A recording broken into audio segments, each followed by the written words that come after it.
impomário. Todas as palavras que aparecem a partir de agora você encontra lá no livro da Janete, no vocabulário, que na plataforma eu coloquei parte 1, parte 2, porque o arquivo ficava um pouco pesado, eu dividi. E nós vamos fazer aqui a tradução da palavra. Então, nós temos aqui o texto. Caius et Tullius cognati sunt. Caius puer est. Tullius vir iam est. Caius agrum per equitate dum Tullius pomiferarum ramus amputat. Multae pomiferae impomario sunt. Malus, Pyrrhus, Querassus, Quitrus ou Quitria, tem o mesmo significado, et prunus. Malus et prunus floridae sunt. Pyrrhus, Querassus, Quitrusque poma iam dant. Quitri poma acerba, sed Pyrrhi Querassique dulcicula sunt. Caius circumspectat et de pomona pomorundea memorat. Illi poma dat. Multae pini in agro sunt. Altae pini vutas resinae roscidas estilant. Pulcrae platani in via stabant. Cupressi altae sunt. Viburna depressa. Tullius fatigatus patulae sub umbra fagi recubat. Flavia musam suam memorat, tibiam inflat, et caium insomnum concitat. Agri uviri tibiam nominant avenam, cicutam, calamum, fistulam et stipulam. It vita in ardua est, sed etiam dulcicula semper erit. Então, aqui nós temos o texto. Vocês conseguem identificar algumas palavras que já apareceram até agora? Sunt. Professor. Então, sunt, est, Puer. puer, vir, que significa homem, varão, que nós vimos lá a tabela desses nomes. Então, você vai dar uma olhada, você precisará procurar essas palavras no dicionário, e o primeiro passo é separar os períodos em períodos simples. Mas isso aqui você já olhou as outras partes, né? Caius viu que é nome próprio, Túlio é nome próprio, cognatus é adjetivo, cognatus, cognata, cognatum, segue a tabela de bônus, significa parente. Então nós temos aqui sunt, est, aqui é verbo, então aqui eu tenho uma oração, separa a oração. Tullius vir iam est, aqui outra oração, eu tenho aqui o verbo est. Caius agrum per equitate, aqui eu tenho o verbo, mas a oração ela continua. Mas pode ser que seja um período composto, e aqui eu tenho o enquanto, não é? A conjunção que está introduzindo outra oração, e além disso aqui eu tenho outro verbo, amputate. Eu tenho aqui o verbo amputare, que significa cortar.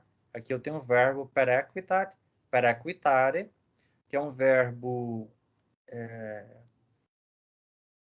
um pouco complicado, porque em português eu poderia traduzir por cavalgar, mas significa andar a cavalo. Então eu posso traduzir por andar a cavalo. Mas aqui aí eu tenho uma expressão na língua portuguesa e no latim eu tenho uma única palavra para expressar essa ação, que é andar a cavalo, percorrer a cavalo. E é um verbo transitivo em latim. Porque em português eu diria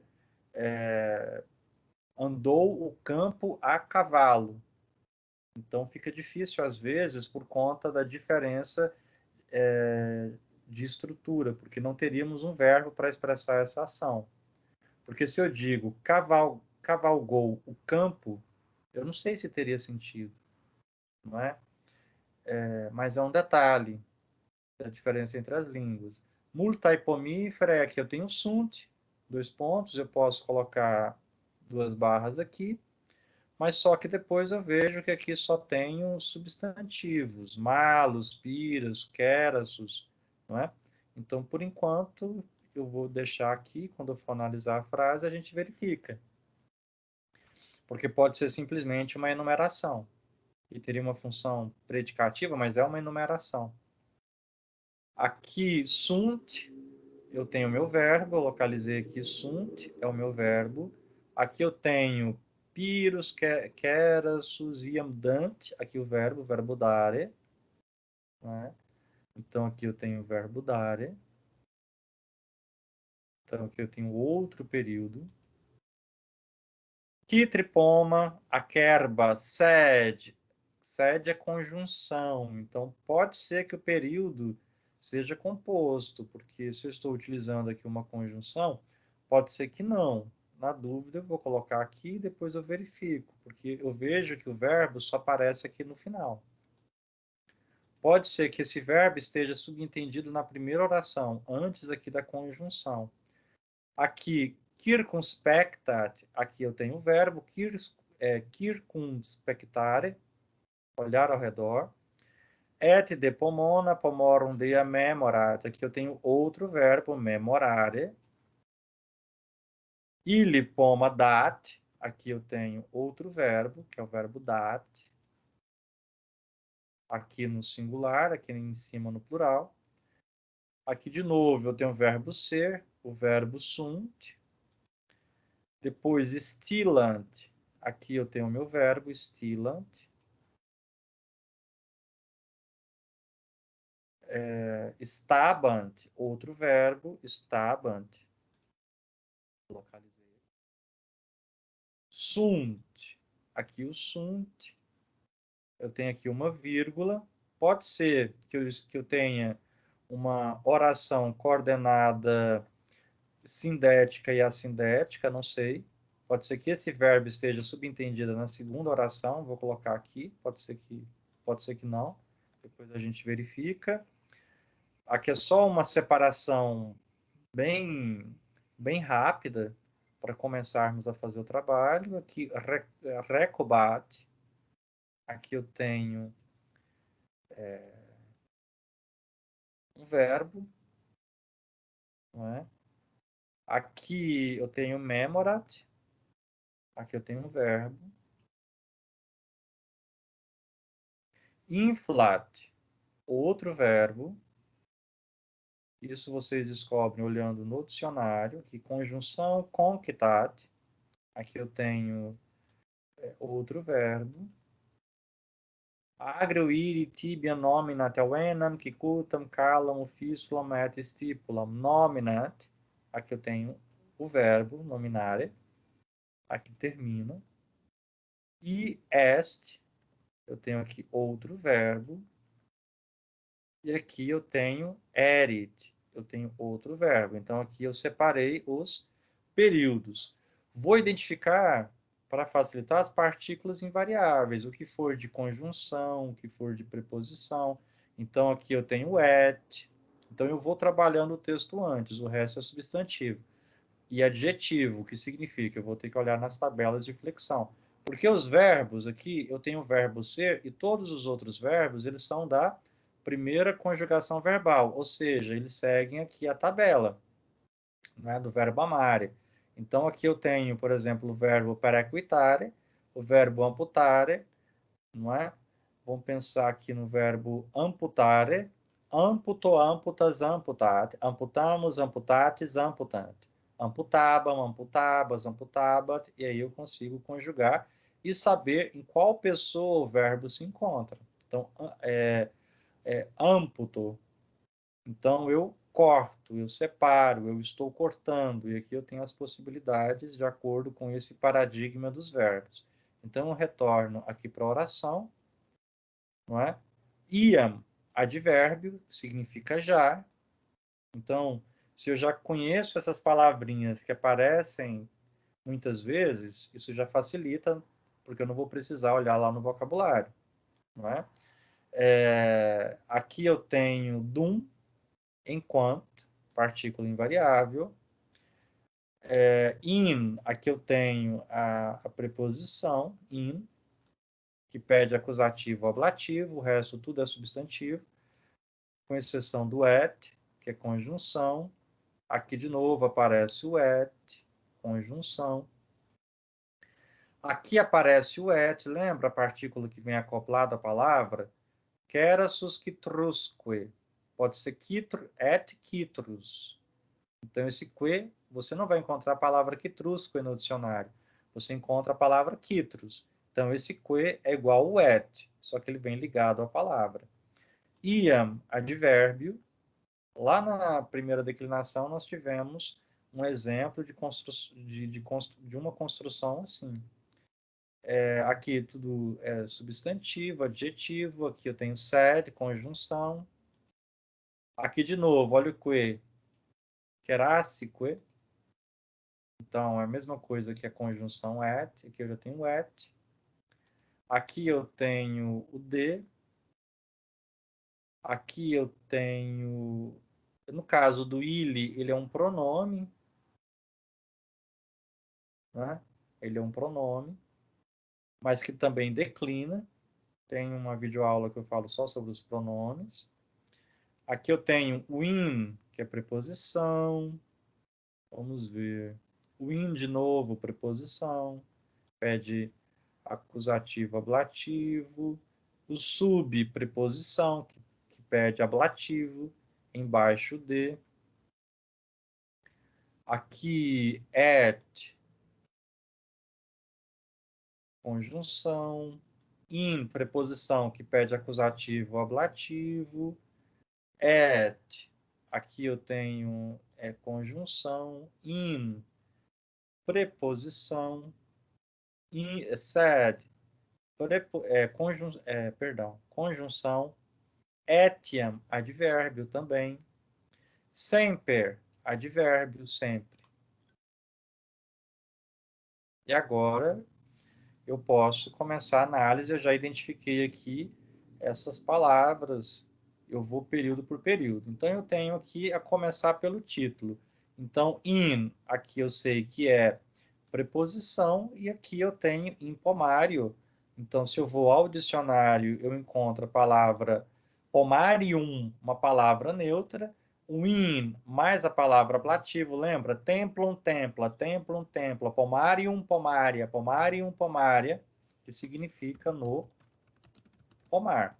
O ablativo mais a preposição in mais ablativo é lugar onde, não é? Então, quando eu tenho aqui,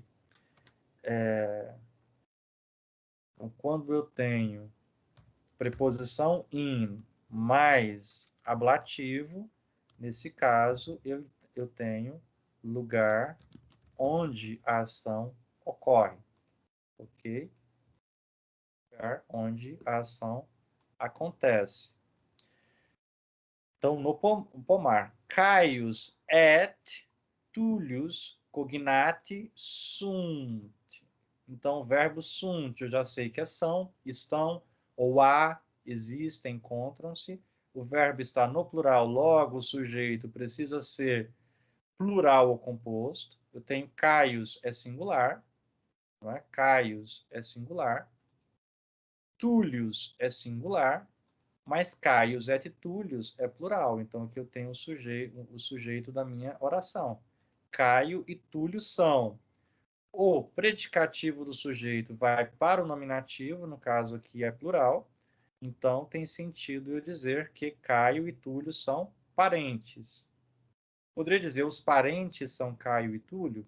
Dependendo do contexto. O verbo ser, ele possibilita essa alternância.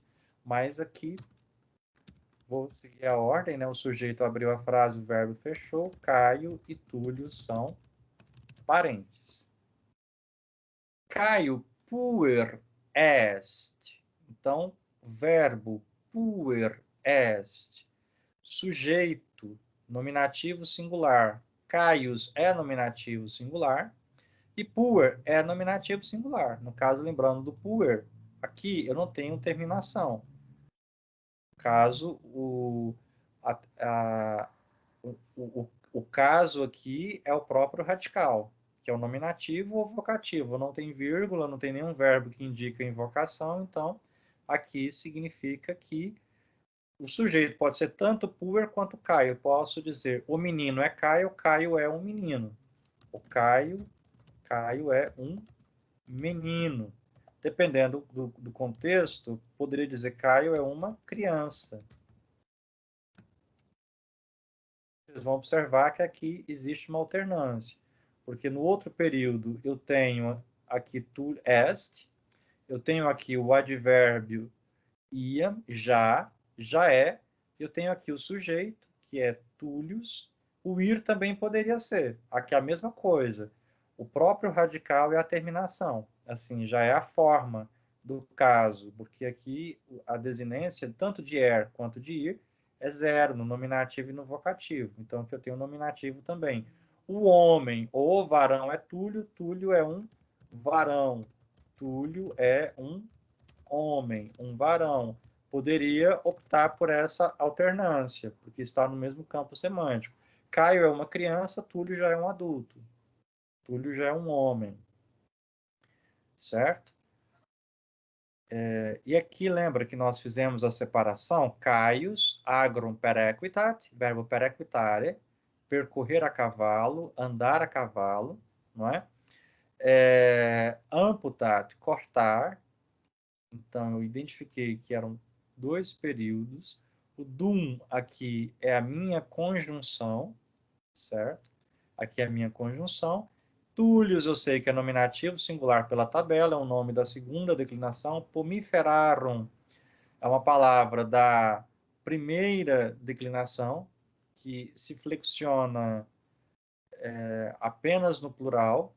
Então, latim, algumas palavras funcionam assim, não é? Que significa árvore frutífera, mas aqui é genitivo singular. E aqui eu tenho o acusativo plural dessa palavra, que é da segunda declinação, não é?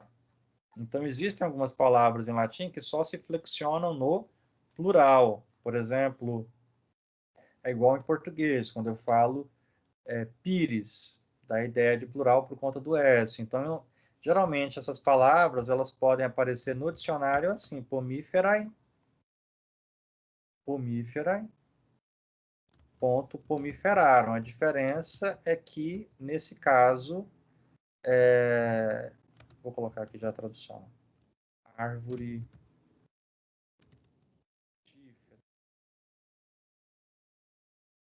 Então aparece só no plural, não é? Por exemplo, eu tenho o adjetivo liber, libera, liberum. Eu tenho o adjetivo liber, libera, liberum, que significa livre, certo? Eu tenho o substantivo liber, libri, né? Que significa livro. Percebe a diferença, mas o nominativo pode confundir. Pelo contexto, você vai verificar se é liber de livre, ou seja, se é adjetivo ou se é livro. Eu tenho uma forma que só aparece no plural, liberi, liberorum, que significa os filhos. Então, é uma referência aos filhos livres, ou seja, aos filhos dos homens livres. Não é? Então, liberi, liberorum pode significar, por exemplo, livres. Dependendo, se for uma forma plural aqui do adjetivo, mas pode ser também um substantivo, significando os filhos. Então, pelo contexto que eu vou diferenciar, não é? Igual, por exemplo, a palavra angustiae, angustiaram, usada só no plural, que pode significar desfiladeiro. Eu tenho a palavra cópia, copiar, significa grande quantidade, abundância, né? Mas eu tenho também a palavra cópia, copiaram, que aparece só no plural, que significa tropas, e assim outros exemplos. Mas isso, no dicionário, você vai identificar as possibilidades que as palavras possuem de tradução e verificar qual que faz mais sentido dentro daquele contexto, certo? Mas ok, então eu separei aqui os períodos, vi que aqui começou com uma conjunção, ao mesmo tempo eu vejo que há dois verbos, eu vou no primeiro período, caios eu sei que é nominativo singular, agron, de ager, agre, é acusativo, o verbo, no caso aqui, ele pede acusativo, eu percorro o que a cavalo? Porque essa separação, percorrer a cavalo, andar a cavalo, isso é no português, mas no latim é um verbo só, não é? Então, aqui eu tenho Caio percorre o campo a cavalo. Vocês acham que faria sentido eu dizer Caio cavalga o campo a cavalo? Você teria que traduzir por cavalgar em e não cavalgar o. Embora que, eu, por exemplo, vocês já ouviram falar em linguística de corpos? Tem até uma área da linguística, né, que se chama De nome assim, eu não faço ideia do que seja. Linguística de corpos. Do latim mesmo, não é dos corpos, não, né? Porque nesse caso aqui, o corpus é corpus de textos, que é uma intersecção entre a linguística e a informática. Por exemplo, você pode digitalizar e fazer estudos de estruturas, fazer um software, um programa para poder analisar estruturas de textos, etc. A gente pode fazer algo bem superficial, não é bem superficial, na verdade, nós temos uma grande amostra de usos da língua portuguesa que se chama Google, né? Então, se eu for fazer uma pesquisa aqui no Google, colocar cavalga o campo, eu encontrei no Google 1, 2, 3, 4, 5, apenas 5 casos dessa expressão. É estranho, né? Que para todos os falantes de língua portuguesa, apenas 5 sites utilizando aqui isso, a não ser que se trate aqui de uma linguagem poética, fica um pouco estranho. Agora, se eu colocar cavalgar no campo, isso assim, se você não for olhar lá no dicionário, né, a transitividade do verbo.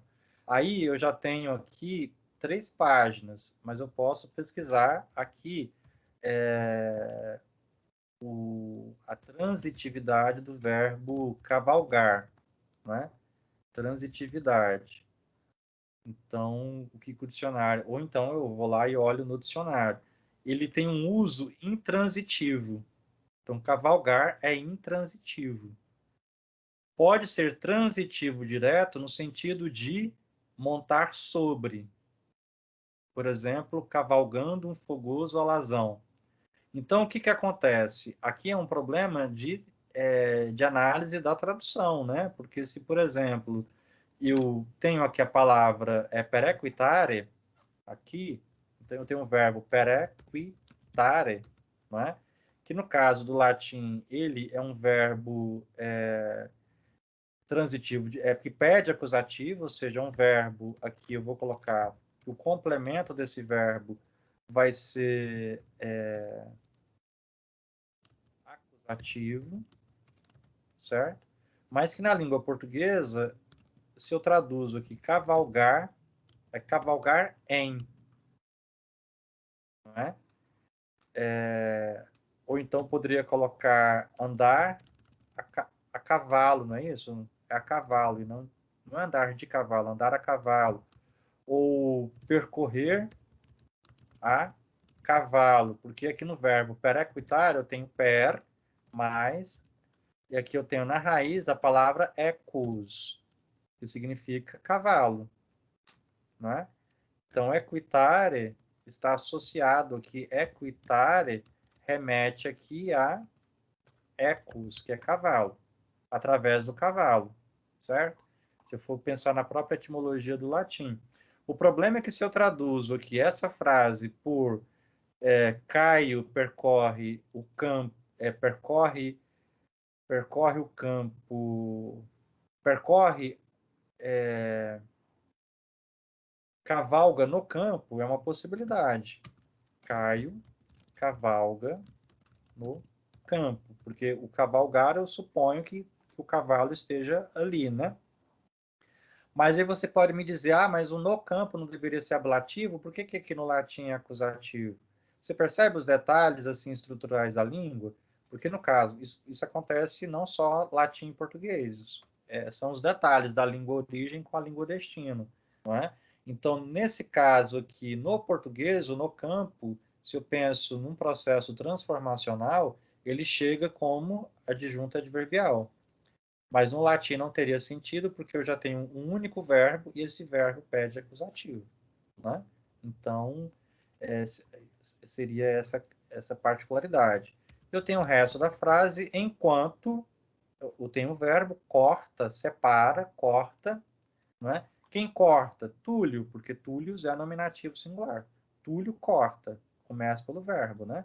Enquanto, porque eu não posso dizer os ramos cortam, porque ramos aqui é acusativo plural, logo vai ser o complemento do verbo.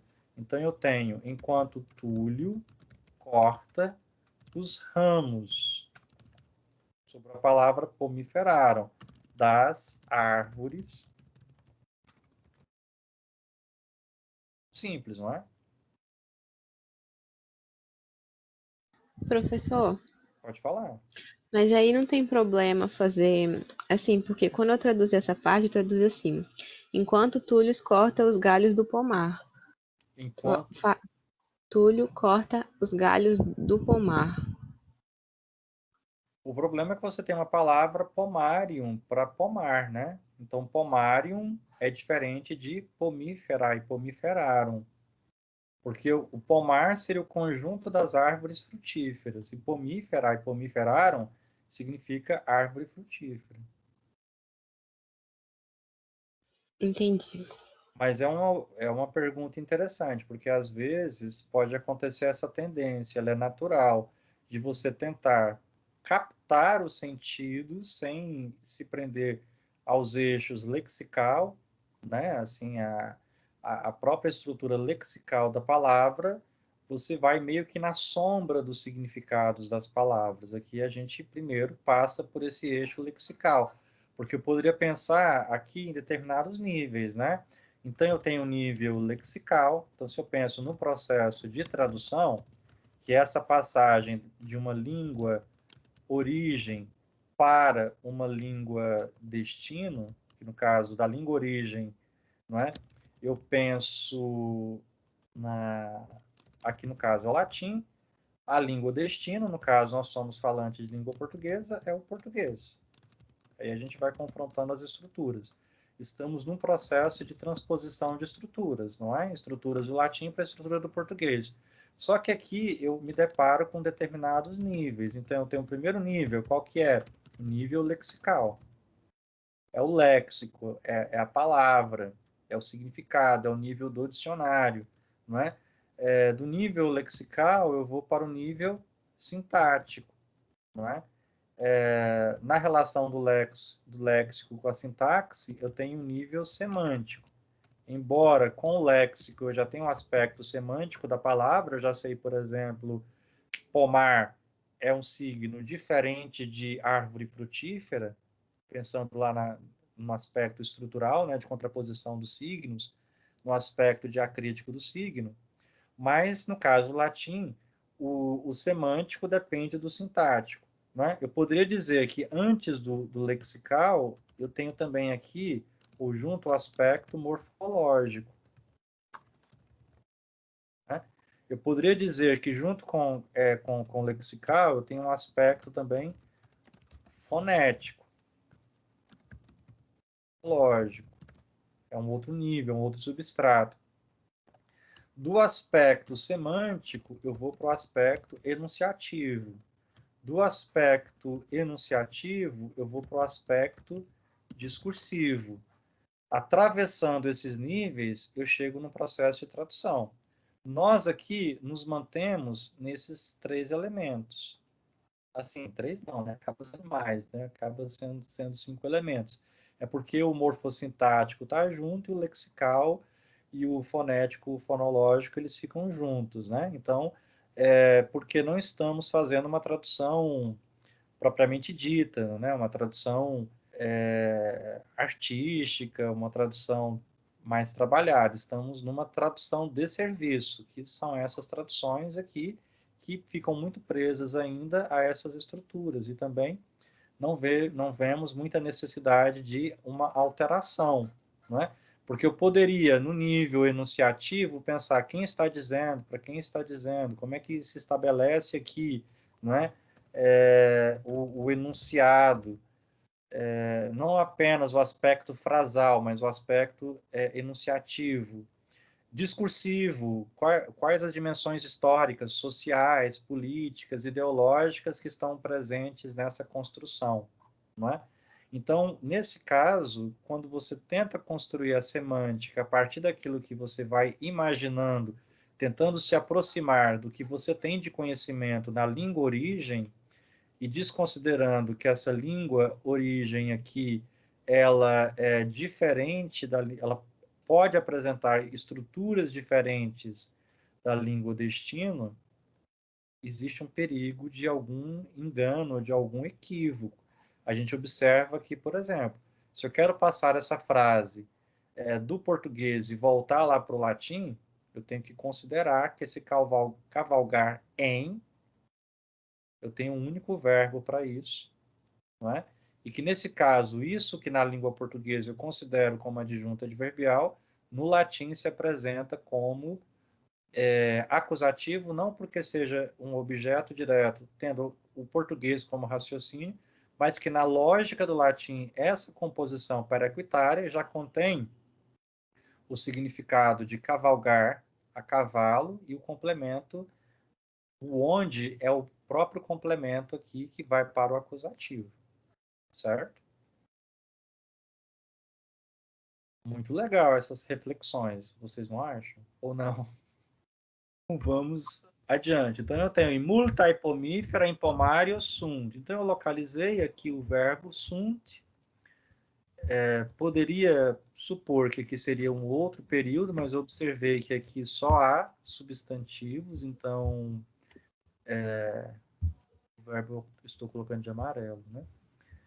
Então, ali eu tenho a conjunção, pode ser que seja uma enumeração que tem uma função predicativa, na verdade, poderia pensar como duas frases, analisar uma por vez, mas aqui tem dois pontos que nos ajudam. Então, multai é adjetivo. Eu olhei no dicionário e encontrei que pode significar multa, dependendo do contexto. Mas aí, no caso, seria as multas são. As multas estão no pomar, fica um pouco estranho, não é? E eu vejo que junto com essa palavra eu tenho um substantivo. Pomiferae, árvores frutíferas. Então, eu tenho o adjetivo multus, multa, multum. Isso é muito importante de você distinguir. Por exemplo, a palavra multa, multae, o substantivo multa, multae, e o adjetivo multus, multa, multum. Certo? Que vai flexionar de acordo com aquela tabela que nós vimos anteriormente. Então, aqui, pomarium, substantivo neutro da segunda declinação. Malus, adjetivo não, substantivo. Pode ser adjetivo também. Eu tenho aqui malus, mala, malum, não é? Que seria aqui o mal com u, né? Que é o contrário do bom. E eu tenho a palavra malus, mali, que é o substantivo feminino, que significa macieira. Macieira. Certo? Macieira. Vamos ver, né? Porque o adjetivo ele precisa acompanhar um substantivo porque ele é um adjunto adnominal. O adjunto adnominal ele caracteriza o nome. A não ser que foi o que eu fiz aqui com pomífera. Eu fiz não, né? O texto. A não ser que eu substantive a palavra, porque eu poderia dizer pomíferos, pomífera, pomífero pode ser adjetivo, ou seja, que carrega fruto. Mas nesse caso ficou substantivado. Funciona como substantivo, a não ser que eu esteja fazendo isso aqui com malos. Mas aqui eu percebo que há uma enumeração, eu vou para a própria estrutura da frase. Então eu tenho malos, macieira. Pirus é o pé de pereira. Quitrus, ou quítria, que é a árvore que vocês imaginam que seja. Limoeiro, por conta né? Tem um cítrico, né? E prunus, que árvore vocês imaginam que esta palavra indica? Prina, em francês, significa ameixa. Daí é a questão das línguas neolatinas, né? Então, a forma latina prunus chegou no francês, mas no português não chegou, chegou como ameixa. Então, vamos começar aqui pelo verbo. O verbo está no plural, significa que o sujeito precisa estar no plural. Esses dois pontos, eu vou fazer temporariamente uma separação e pensar primeiro o que aparece aqui. As multas estão no pomar, porque no pomar eu tenho segurança, porque o impede ablativo ou acusativo, o pomário está no ablativo, eu sei que é no pomar. Aí aqui eu tenho multae pomiferae. Muitas árvores frutíferas estão no pomar. Faz sentido, né? Ou eu posso traduzir pelo verbo haver. Há muitas árvores frutíferas. Aí eu tenho uma enumeração. Macieira, pereira, cerejeira, limoeiro e ameixeira. Professor, eu tenho uma pergunta. Pode fazer. Eu traduzi essa primeira parte da frase, antes dos dois pontos, um pouco diferente, e aí eu queria saber se eu fui muito fora. Uhum. Eu traduzi como no pomar as árvores frutíferas são abundantes. Onde você Serve tirou ou eu abundante? fui. É porque esse muitos aí eu traduzi para abundante em vez de muitos. Porque você procurando do dicionário da Janete, eu não achei o multa sozinho, eu achei o multos. Certo. Eu Agora tive você esse já erro. sabe, né, que pode ser uma forma feminina, plural ou neutra do adjetivo, porque você já sabe que a palavra lá, multus, multa, multum, corresponde a essa estrutura aqui de bônus, bona, bono, né? E aqui no Uhum. caso eu teria multa, multae, ela pode estar aqui, né? Assim, Beleza. se eu considero esses eixos que eu apresentei, do ponto de vista semântico, não está distante. Mas, talvez assim, numa tradução final, se você considerasse que essa forma ficaria mais usual ou teria um sentido melhor no português, porque o objetivo da tradução é que a tradução seja lida como se fosse escrita na língua natural, não é? Tudo bem, mas aqui no caso, eu iria considerar se você está acompanhando bem as estruturas do latim com o português e não cometeu talvez assim uma tentação de ir pela sombra da tradução, ou seja, uma tradução que seja interpretativa, entende? Mais do que ali estrutural. Não está totalmente errado. Nesse caso, mas pode ser que você seguindo esse raciocínio possa se perder em alguma tradução, porque aí você está indo mais pela interpretação do que pelo processo tradutório. Porque o processo tradutório está em você verificar, olha, sunt há árvores pomíferas, multa e muitas frutíferas no pomar. Eu poderia entender muitos como abundantes, não estaria totalmente errado. Dependendo, às vezes, pode até corresponder a uma certa semelhança ou sinonímia. No entanto, seria interessante manter bem essa estrutura nesse nosso momento de estudo, entende? Entendi, muito obrigada. Porque dominando bem essa parte, aí depois você pode assim fazer igual a questão aqui do cavalgar. Você poderia ter traduzido Caio cavalga no campo, não é? Aí você já pulou aqui de uma tradução que fosse um pouco mais literal para uma que talvez faça sentido, seja mais usual na língua portuguesa, mas você conhece essa estrutura aqui antes, por isso que você fez. Mas não foi porque você olhou o Caio Campo cavalgar. Ah, então eu acho que aí é perigoso. Aqui você tem certeza porque você localizou nominativo, acusativo, sabe que o verbo pede acusativo, não é que no português poderia ser o transitivo direto, mas que no português corresponde a um verbo que é intransitivo, aí eu faço uma alteração na estrutura, Aí você tem uma compreensão mais ampliada, certo? Certinho. Então, malus et prunus floridae sunt. Então, sunt, aqui eu localizei o verbo, o et aqui eu tenho a minha conjunção, não é? Aqui malus não teria sentido eu dizer o mal e a ameixeira, né? Então, se existe a possibilidade de macieira pelo contexto do texto, aí você percebe que a construção semântica vai depender da estrutura textual, da organização textual. Então, aqui eu tenho prunus e floridae, não é? Malus et prunus, nomes de árvores em latim, mesmo que tenha a terminação us, são palavras femininas. Preciso de um sujeito que esteja no plural, ou seja, composto. Malus é singular, mas malus et prunus, a macieira e a ameixeira, aí eu tenho plural. Então, a macieira e a ameixeira estão floridas ou estão floridas. Aí eu tenho meu predicativo do sujeito, que é um adjetivo. Flóridos, flórida, floridum. A macieira e a ameixeira. Professor, Pode falar. aí no caso, eu fui seguindo assim, bem instintivamente, assim, igual acho que a maioria fez. Eu fui olhando no dicionário traduzindo. Até agora eu não errei nada muito assim, sabe? No caso, se fizer sentido, vale também?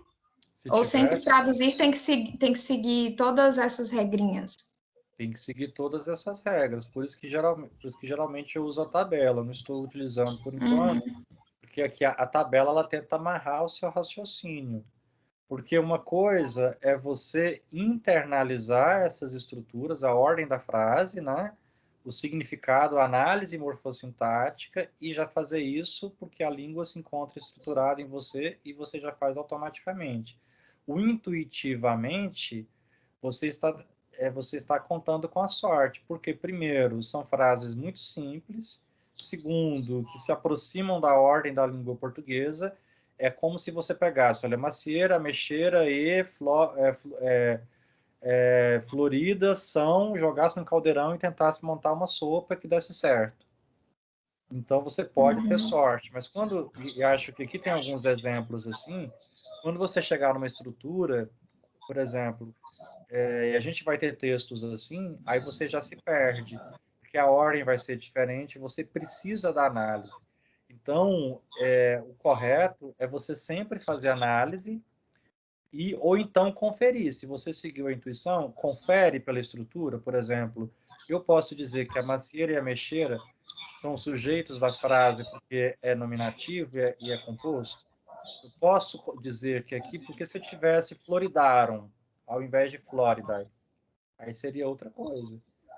Mas se você vai na intuição, você jogaria, né? Porque as macieiras e as ameixeiras estão floridas. Né?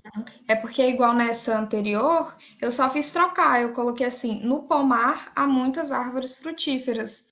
Daí eu pensei assim: então. Quando você tem aqui o adjunto adverbial, ele pode vir intercalado ou invertido, não tem problema, tá correto. Mas eu tenho Dante, eu tenho iam, que é advérbio. Aqui eu tenho que é conjunção.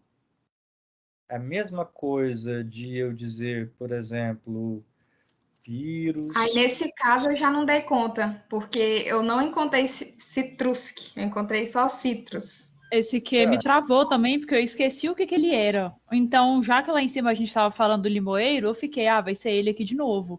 Mas esse que não me chegou o que ele era, não. Uhum. Eu também fiquei nessa, eu pensei assim, alguma coisa relacionada ao limoeiro, mas o que exatamente? Porque eu poderia dizer aqui, olha, é a mesma coisa, né? Porque a gente viu isso lá no comecinho do latim, nas primeiras lições lá, aparece uma estrutura assim. Eu posso dizer, por exemplo, Pedro e Maria, Petros et, colocar o nome romano, Semprônia, Petros et Semprônia.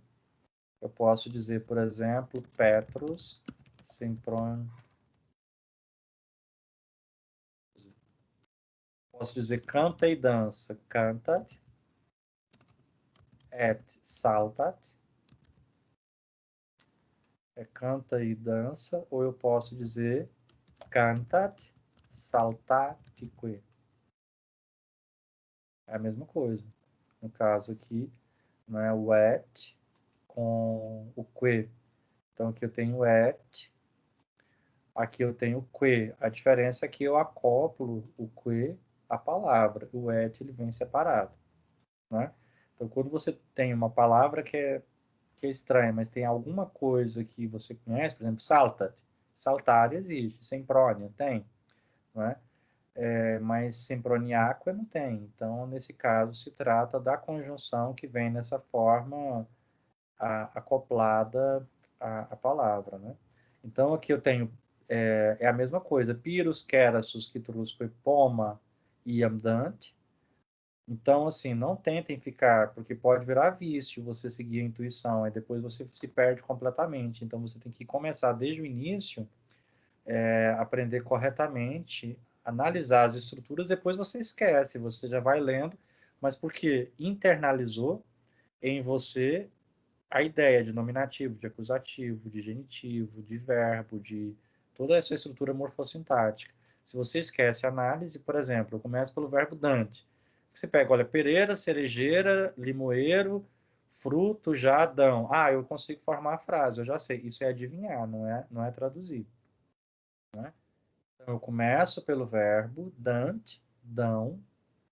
Eu tenho que ter certeza, então é um processo acadêmico. O meu verbo tem que ser plural. Poma, não é? Então, eu tenho lá, pomum, poma, é uma palavra neutra da segunda declinação, significa fruto. Os frutos já dão. Os frutos já dão fica estranho. Especialmente porque o S só pode ser nominativo.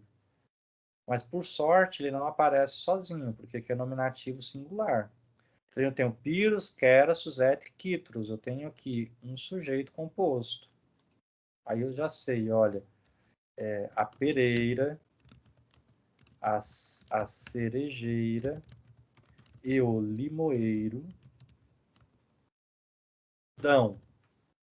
Eu tenho um advérbio, já dão. Preciso do que? O verbo dar pede objeto direto. Poma pode ser? Pode. Porque nesse caso aqui, poma, né? Nesse caso aqui, poma é um neutro da segunda declinação. Então, o a pode ser a forma de acusativo. Então, o tempo todo, isso que eu apresentei aqui, você vai consultando e verificando. Se você se arrisca pela intuição, então depois tenta tirar a prova, não é? Porque você tem que encontrar uma tradução que ela seja definitiva. Por exemplo, eu não posso traduzir isso aqui de outra forma. Quando se trata da colocação do adjunto adverbial, ou quando eu tenho o verbo ser, eu posso inverter, isso é outra coisa. Mas, por exemplo, eu não posso colocar o fruto do limoeiro, dão, cerejeira e pereira. Aqui fica fácil, porque você vai pela lógica e são poucas palavras e a estrutura é simples. Mas nessa outra frase, por exemplo, se você desconsidera a análise, você não consegue traduzir, porque veja só, aqui eu tenho sunt, é o verbo. Né? Então aqui eu tenho o meu verbo. Aqui pelo SED, eu havia dito que possivelmente pode ser que se trate de um período composto. Porque aqui eu tenho uma conjunção iniciando um outro período. Aqui eu tenho o meu que eu sei que é a mesma coisa que o et. Né? É a mesma coisa que o et. Então aqui eu tenho a mesma coisa de eu dizer et quera-se. Et quera-se. É a mesma coisa. Né? Então, queracique é a mesma coisa que et quera-se. A diferença é que aqui eu teria uma mudança, porque o que às vezes ele pode gerar uma mudança na quantidade da palavra, mas isso é detalhe. Aqui eu sei que se trata de querassus. É a mesma coisa que querácico. Né? Então, eu vou analisar aqui a primeira parte. Então, eu separo aqui, né? Paro. Vou analisar a primeira parte. O que eu vou deduzir? É que é preciso que seja uma oração. Para isso eu preciso do verbo. Eu estou subentendendo que o verbo sunt ele está subentendido na primeira parte. Certo? Aí agora eu preciso de nominativo. Você pode dizer, olha, como é que eu traduziria? Quem conseguiu traduzir essa frase? Quem Professor, consegue? eu traduzi ela inteira, Pode mas me falar. como que ficou a minha? Eu acho, pelo jeito que você está traduzindo aí, que eu inverti as ordens, mas eu traduzi. Os frutos da pereira e da cerejeira são adocicados, mas os do limoeiro são azedos. Isso. Porque, mas vamos ver, né? Aqui no caso, você localiza que as terminações quitre e poma, porque quitre pode ser, aqui que vem o raciocínio, o jogo do raciocínio. Quitre pode ser nominativo plural, quitros, quitre. Os limoeiros são azedos. Os limoeiros são azedos. Mas o que eu faria com poma? Porque poma, como é uma palavra neutra, ou ela vai ser nominativo plural, vocativo plural, acusativo plural. Vocativo plural não tem vírgula. Acusativo plural não tem verbo de ação, ela pode ser nominativo plural. Nesse caso, eu teria os frutos azedos são do limoeiro. Será que é isso? Mas eu poderia dizer os frutos. Aí o quitre, que era nominativo plural, ele pode ser genitivo singular. Aí tem sentido eu dizer os frutos do limoeiro são azedos. Mas aí o que acontece agora na segunda oração? Não é? Assim, sem tentar seguir a intuição aqui, mas você precisa me confirmar, me dizer por que que você fez a tradução. Por isso que eu utilizo a tabela, não estou utilizando agora, né, para a gente ir se acostumando com essas estruturas, mas eu acho que eu vou começar a utilizar depois para evitar esse jogo pela intuição, né, assim, porque senão vocês lá na frente não conseguirão fazer a tradução. Então é mais fácil ir treinando agora análise sintática com frases simples do que de repente descobrir que você precisa de análise sintática lá quando tem frases complexas e aí você não consegue fazer, porque já não funciona o uso da lógica e da intuição.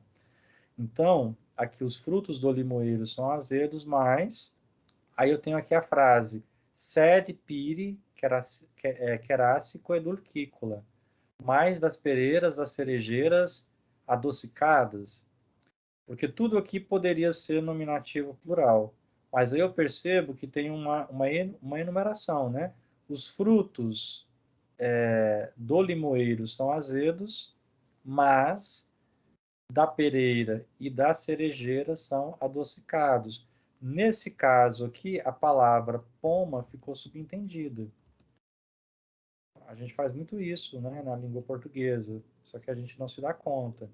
Então aqui ela ficou subentendida. Os frutos do limoeiro são azedos, mas os frutos da pereira e da cerejeira são adocicados ou doces, né? Circumspectat, olhar ao redor, né? Circumspectat, olhar ao redor. Então aqui eu tenho um verbo intransitivo, Caios, aqui eu tenho um nominativo singular. Então, Caio olha ao redor. Caio olha ao redor. Aqui et memorat, recorda, lembra. Professor, esse pedaço que você está fazendo agora deu um nó na minha cabeça, viu? Uhum. Parece que esse aí eu tive dificuldade. Parece que toda vez que de todo jeito que eu tentava, tinha algum trem que não estava fazendo sentido. Uhum. Porque aqui no caso eu tenho A conjunção é que eu tenho a preposição de, que pode inserir o adjunto de argumento, pede ablativo. Então, aqui, esse et de pomona sobre Pomona, é um nome, né? Assim, a deusa dos frutos, é uma referência à deusa, que é a representação da deusa, né? Então, memorare significa recordar, lembrar-se, e nesse caso aqui o complemento veio com a preposição. Mas aí você tem pomoron dea. Dea, aqui, esse quantidade longo, te ajudou, né? Está no mesmo caso aqui que pomona. Nesse sentido, pomoron dea é um aposto. Porque aqui eu tenho e ele, Caio, e ele se lembra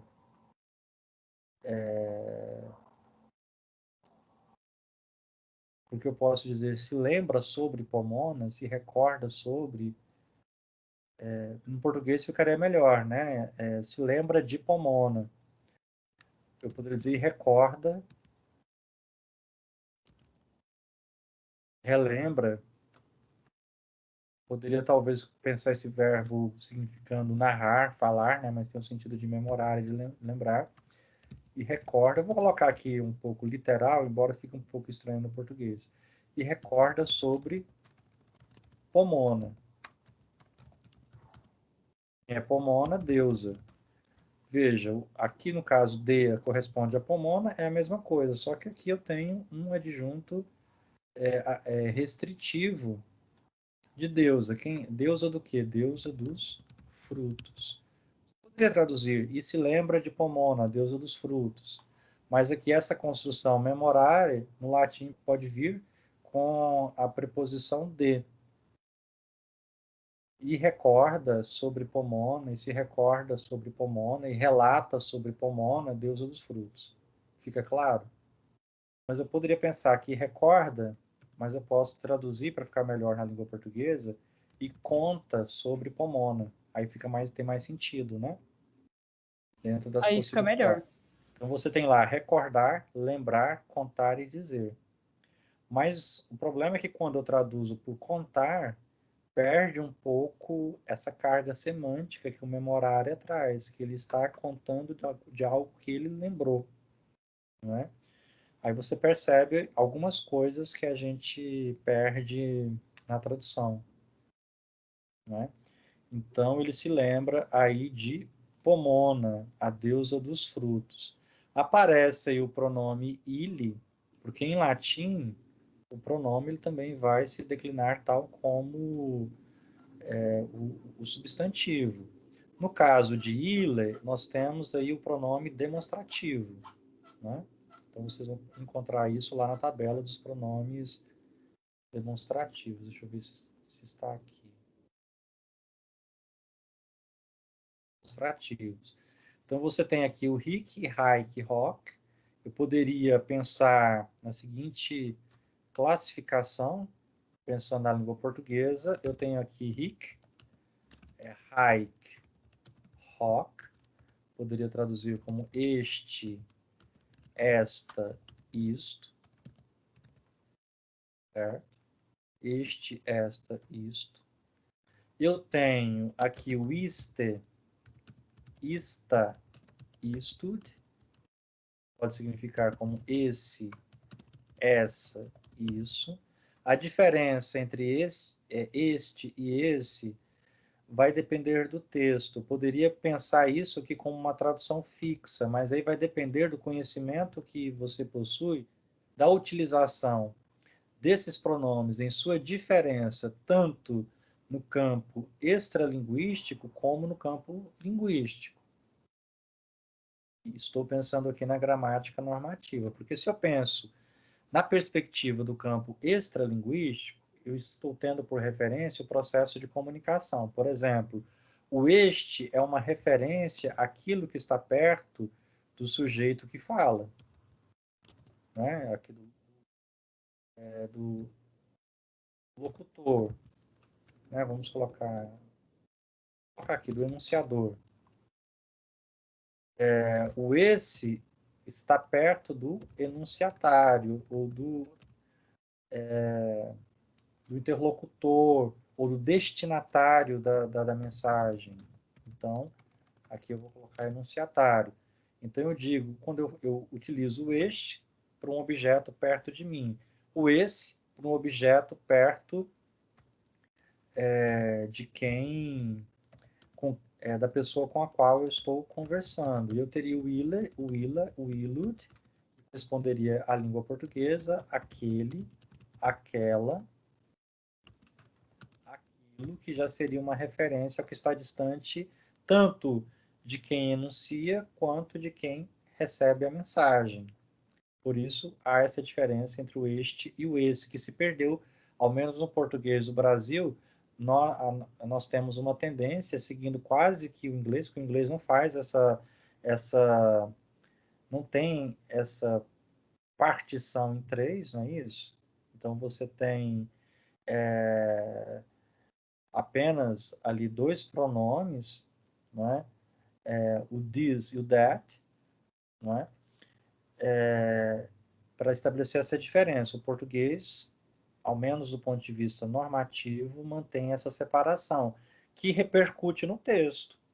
Por exemplo, eu vou utilizar o este, esta, isto para algo que eu ainda vou apresentar no texto. Por exemplo, eu só digo isto. Eu só digo isto.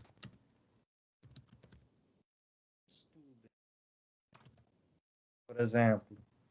E o esse para aquilo que tem uma função de retomada. Por exemplo,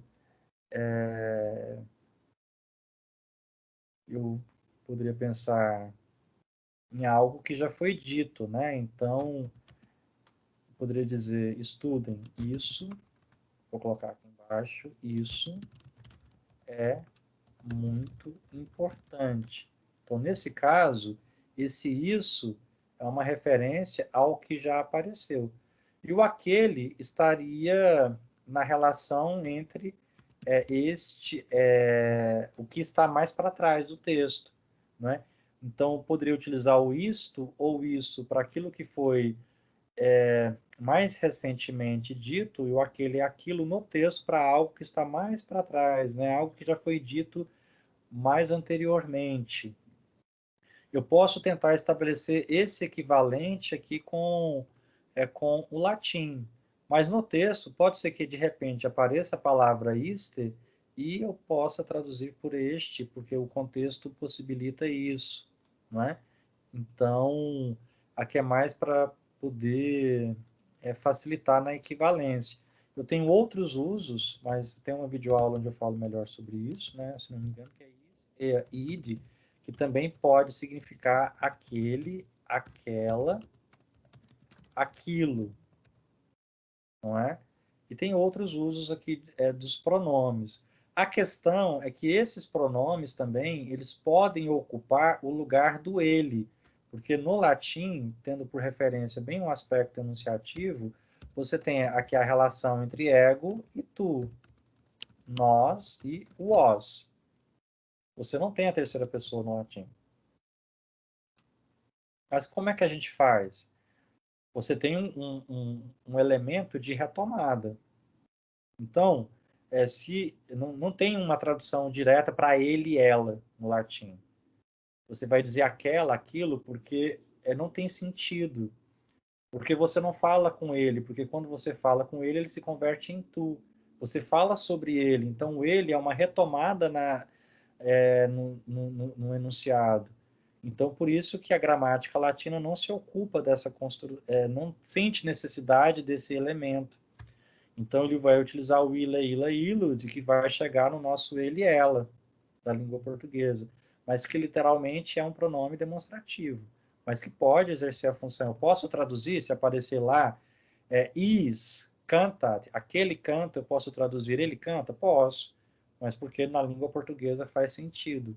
Mas na língua portuguesa, na língua latina, é a retomada de um determinado elemento.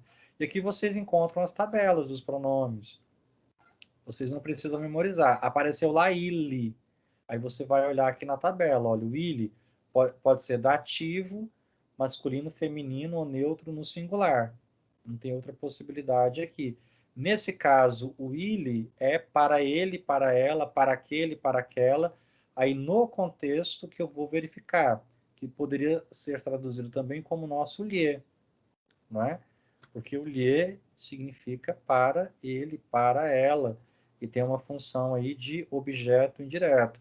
Então, voltando aqui para o texto, né, aparece aqui o Willy, você vai pesquisar na tabela, você vai verificar que se trata aqui de um pronome, não é? Dat.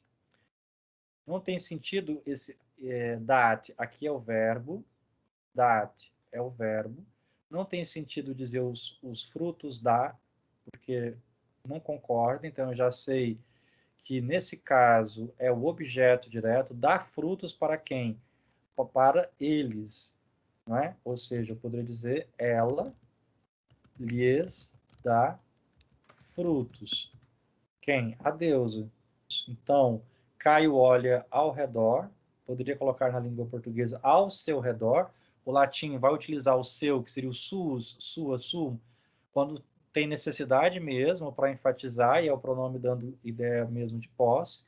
Então, aqui não tem necessidade no latim do seu, mas na língua portuguesa poderia colocar Caio olha ao seu redor e conta sobre Pomona, deusa dos frutos. Ela lhes dá frutos, porque a deusa ela é vista justamente como essa função, né? Na mitologia significa a deusa da abundância, a deusa dos pomares, não é?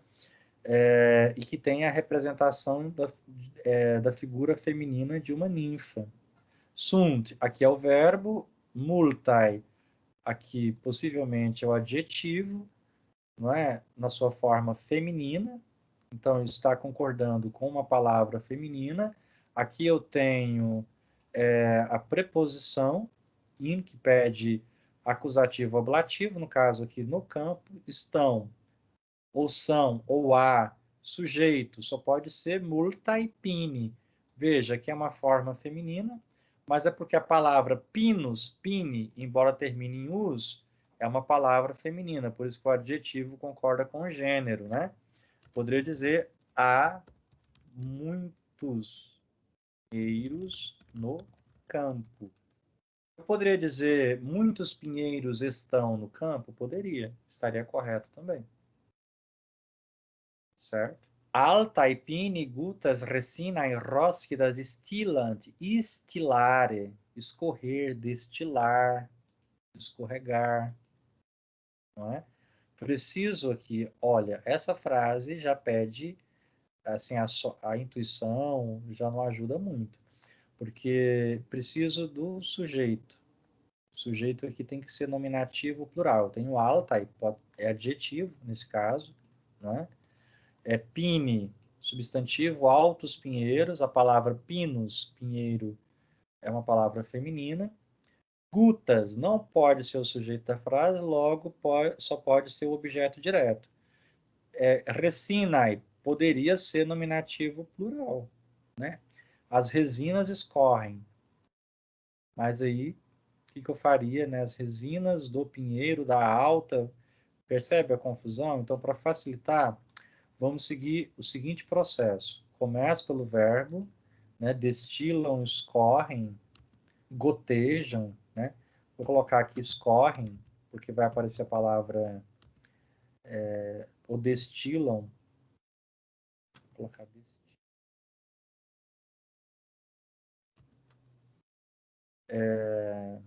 já sei aqui o objeto direto, que é AS, só pode ser acusativo. Destilam gotas. Rósquidas não está perto de gutas, mas vocês se lembram, né, do nosso último encontro que eu falei que eu posso colocar entre o substantivo e o adjetivo a forma do genitivo, porque eu sei que gutas está concordando com rósquidas, mesmo não estando perto. Então, gotas orvalhadas. Como geralmente o sujeito abre a frase, não é? Então eu posso imaginar que aqui teria mais sentido ser genitivo, porque gotas orvalhadas de resina. O que aconteceu? gotas orvalhadas de resina. Logo, sujeito, os altos pinheiros destilam gotas orvalhadas de resina. Vocês percebem que é um quebra-cabeça, né? Então, vocês vão se tornando mais ágeis e rápidos, como vocês não são falantes nativos de latim, à medida que você vai praticando e vai praticando o quê? A análise. Porque quanto mais treino você tem, mais habilidade você vai adquirindo, você vai observando onde errou, você vai pegando o estilo da língua, da gramática, da estrutura, não é?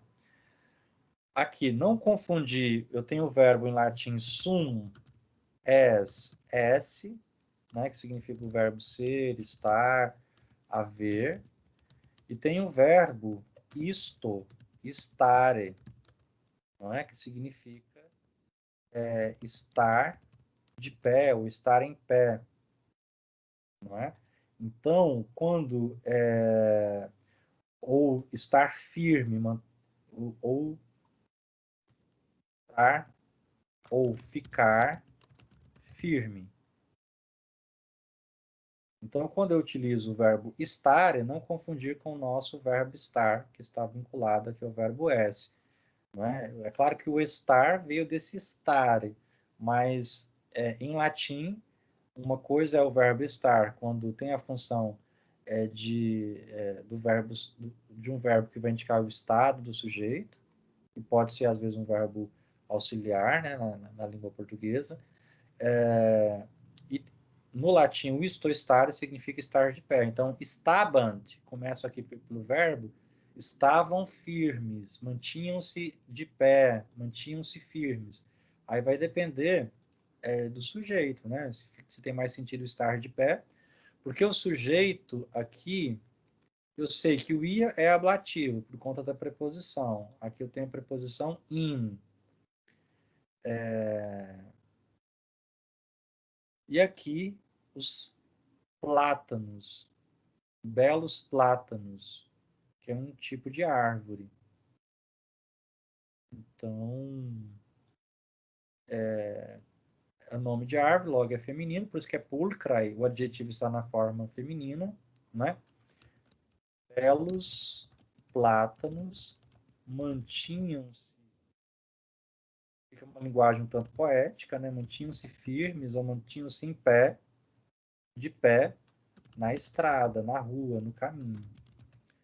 Belos plátanos mantinham-se firmes, né? Em pé, na estrada. Aqui eu tenho, então, o sunt, que é o verbo. Pode ser que aqui tenha que o verbo sunt esteja subentendido na segunda oração, pode ser que não, né? Vamos ver se é o caso. Porque não parece a numeração, né? Então, vamos ver primeiramente aqui a frase cupresse altai sunt. Então, cupresse altai sunt, né? Sei que o verbo está no plural. Se o verbo está no plural, preciso de nominativo. Eu tenho dois nominativos, um é o sujeito, o outro é o predicativo. Porque eu complemento o verbo ser, vai para o nominativo também. Os ciprestes são altos. Aí aqui eu tenho viburnum, viburno, que é uma árvore pequena. Aí já é uma questão de conhecimento de nome de árvore, etc. Mas isso o dicionário vai te dar essa informação.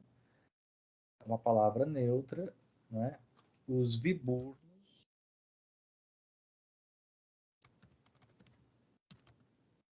são baixos, né? Então, depressos, depressa, depressum, significando algo baixo. Assim, não é uma árvore grande. Essa planta aqui, né? Então é baixo, diferente aí dos ciprestes, né? Ciprestes eu acho que já é mais conhecido de vocês, né? Quando vocês pensam aí num cipreste, né? Por exemplo, aqui Aí tem de fato, né? Os ciprestes são altos. Aí tem bem essa equiparação, né? Os viburnos já são baixos, né? Aqui coloca como errado, mas essa palavra existe na língua portuguesa, né? Então, outra dúvida que às vezes é comum surgir, né? Em relação aos plátanos, porque geralmente a pessoa já...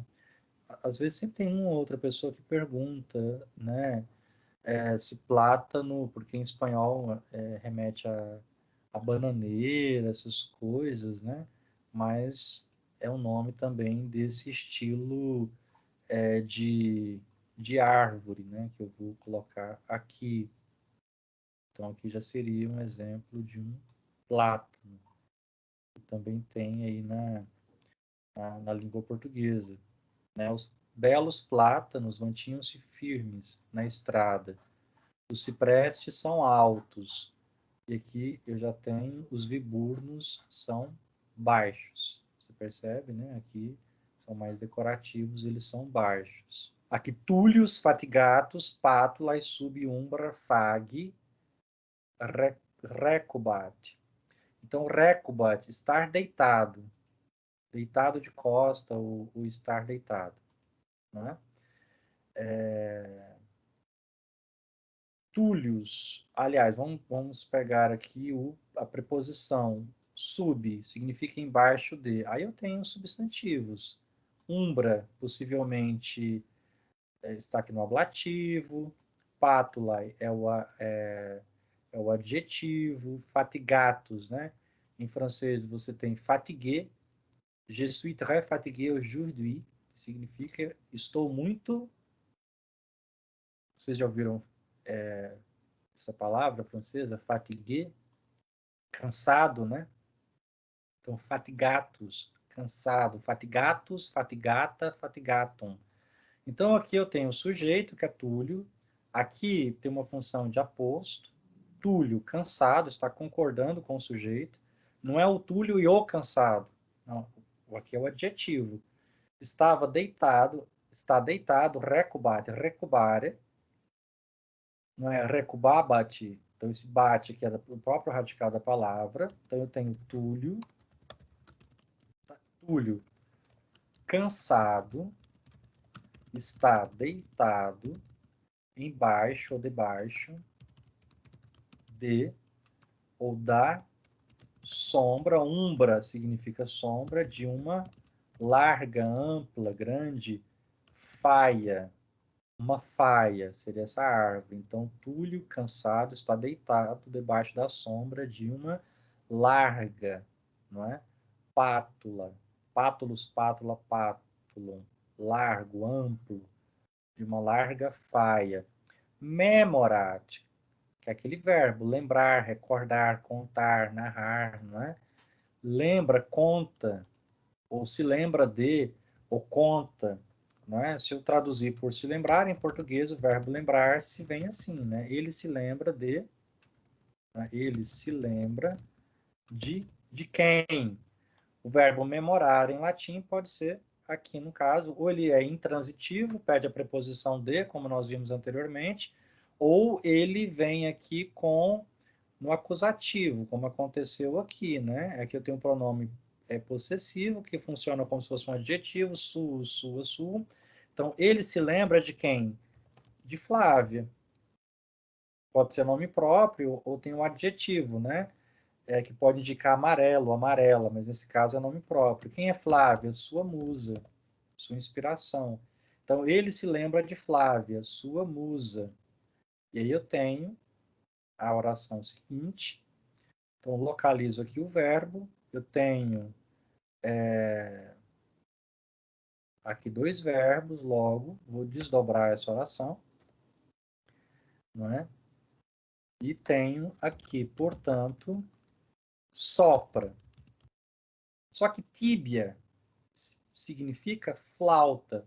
Sopra uma flauta, pode ficar assim um pouco estranho, né, na língua portuguesa. Então eu posso dizer toca, mas inflare significa soprar, mas eu coloco aqui tocar, mas eu sei que aqui sopra uma flauta, ou a flauta, toca uma flauta. Et, aí aqui eu tenho, né, outra oração, concitat, incitar, incita, não é? Ou posso traduzir levará, cita. Então aqui eu tenho et, a minha conjunção et, incita no sentido de empurrar, levar. Quem? O sujeito aqui, caium, que é o sujeito da frase, está errado. Aqui é acusativo. Então não é Caio que incita, que leva a. Caio é levado. Então incita. Então nesse caso o sujeito aqui pode ser o Túlio, né? Ou a flauta do Túlio. Incita, leva quem? Caio. Não é? Impele, Caio. Leva Caio. Vou colocar aqui o verbo já conjugado. A que? Ao sono. E aqui a preposição fica no sentido bem concreto, né? Como se ele empurrasse Caio para cair no sono. Então ele leva Caio ao sono. A preposição dá uma ideia de movimento, por isso que é preposição in mais acusativo, e leva Caio ao sono, impele Caio ao sono. Então aqui, incitar, levar, impele Caio ao sono. Caio fica escutando a flauta tocar e adormece. Na próxima frase, aí nós temos agrio, ire, tibia, então eu sei que aqui é substantivo, aqui eu sei que é substantivo, pode ser nominativo ou genitivo, né? Genitivo singular, nominativo plural, aqui eu tenho acusativo. Tem o verbo nominare, não é? Que é um verbo que tem uma particularidade. O verbo nominare, aqui, nomino, nominare, é um verbo que pede duplo acusativo. Latim, porque ele equivale na língua portuguesa ao seguinte, nomear, pode significar chamar ou nomear. O problema é que eu posso dizer chamar X de Y. Nomear X, Y. Vocês conseguem entender? Chamou o João de amigo. Nomeou o professor secretário ou como secretário. O problema é que esses dois complementos aqui, em latim, eles vão para o acusativo. Por isso que seria aquilo que nós poderíamos chamar de quase que um predicativo do objeto. Chamou Pedro de amigo, não é? Que no caso do latim, ambas essas duas formas vão para o acusativo. Ok, então vamos parte por parte. Então nós temos aqui a conjunção. Agora vamos tentar traduzir, né? Para dar certo o jogo, você começa ali pelo verbo. Então chamam, nomeiam. Então nesse caso pede, o verbo está no plural, né? Então eu preciso de nominativo plural e pede acusativo. Então eu tenho os homens do campo, os campos do homem. Qual que tem mais sentido? Os homens, nominativo plural, do campo, chamam a flauta. E aqui nós temos um problema. Não é? Qual que é o problema que nós encontramos aqui? É que todas essas palavras são nomes de flauta. E para nós não faz sentido. Nós temos apenas flauta para indicar flauta. Em latim, por uma questão cultural, dependendo da matéria com que a flauta é feita, ela recebe um nome diferente. Então, pode ser uma flauta feita de aveia, pode ser uma flauta feita de cicuta, pode ser uma flauta feita de cana. São vários nomes que a flauta recebe. Como é que você traduz isso? Então, os homens chamam... Ou aqui você coloca uma nota de rodapé na sua tradução, ou você coloca, os homens do campo chamam a flauta de flauta feita de que é um arranjo da língua portuguesa para palavras que não têm equivalentes na língua portuguesa. Então, flauta feita de aveia, flauta feita de cicuta, flauta feita de cana, de canudo, aqui, colocar aqui um asterisco, né? E então, de canudo e de haste. Enfim, é uma frase complicada. Mas o mais importante é você observar que aqui há uma enumeração de vários nomes de flauta que não teriam sentido na língua portuguesa. Se você está traduzindo isso para a língua portuguesa, você precisaria explicar que entre os romanos, como existe uma vida campestre, uma vida rural, havia possibilidade de se fazer flauta de diversos materiais. E para cada tipo de material com que a flauta fosse feita, ela teria um nome diferente, certo? E aí, por fim, nós chegamos à nossa última frase. Eu tenho aqui est, aqui o verbo. Eu tenho erit. Aí você tem lá atrás a conjugação do verbo ser, né? Aqui eu estou colocando de amarelo. Então, aqui você sabe que é ou está. E erit será, é o verbo no futuro. Ero, eres, eret, erimus, erites, erunt. Aqui, no caso, eu tenho a preposição. Aqui eu tenho a conjunção sed. Aqui eu tenho o advérbio etiam, que significa também. Aqui eu tenho semper, que significa sempre, né? Que é o advérbio. Né? Então, aqui, a vida árua pode significar também no campo. Então, a vida no campo é árdua, é difícil, é dura, mas sempre será também, adocicado, doce. Não tem problema alterar a ordem. Mas será também sempre adocicado, doce.